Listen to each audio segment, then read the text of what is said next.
And so from there, what kind of got you into like a lifeline love for comic books? At what point did you kind of go, okay, this is something I want to do?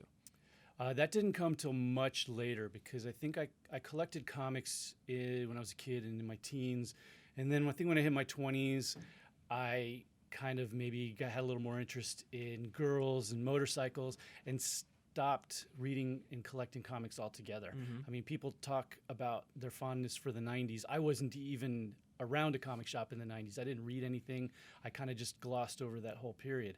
And it wasn't until the 2000s that I just wandered into my local comic shop and just remembered how much I loved these characters and how much I loved all these books. And so I started reading some more, and I started collecting things that I remember I had, issues that I had when I was a kid, thinking, oh, I remember I love this issue. And it just goes from there because you get one, then you get two, and then you get 10 more, and then you get 20 more, and before you know it, you just start having all these boxes Mm-hmm. all over the house.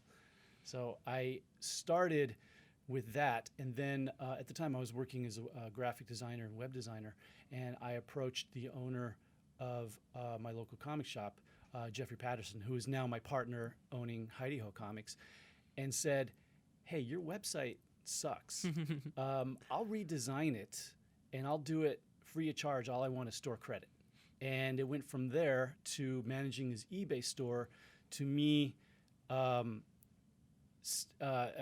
not doing web design anymore at all, dropping all my clients because I built his eBay store up from like maybe a few $100s, $1,000 a month to 5-10 times that, and built it as like a big money maker for him on a monthly basis, and that just became literally my full-time job. Oh, wow. And it just went from there. From there, while I was doing that, I started doing collectors on the side because I just always wanted to do something creative, and loved comics. And then from there, the stepping stone into owning Heidi Ho Comics.